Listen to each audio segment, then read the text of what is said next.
আবারও ঝাল পোয়া পিঠার রেসিপিটা নিয়ে হাজির হলাম। তো যারা এখনও জানেন না ঝাল পোয়া পিঠা কিভাবে বানাতে হয়, তো চলুন দেখে নিই।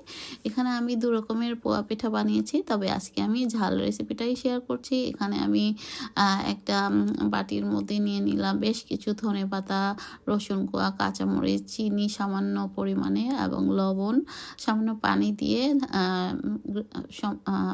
ব্লেন্ড করে নিয়েছি।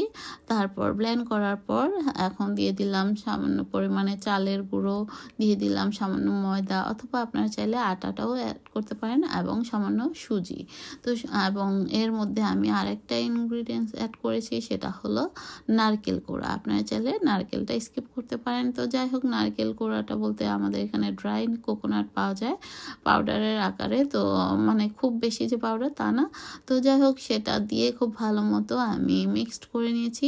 আর পানির পরিমাণটা বলছি না, কারণ যে যেরকম পরিমাণ বানাতে চান, এটা সম্পূর্ণ আমরা যে মিষ্টি পোয়া পিঠা বানাই ঠিক সেরকমই এটার থিকনেসটা হবে। তো সেই জন্য আপনারা দেখে বুঝে নিতে হবে।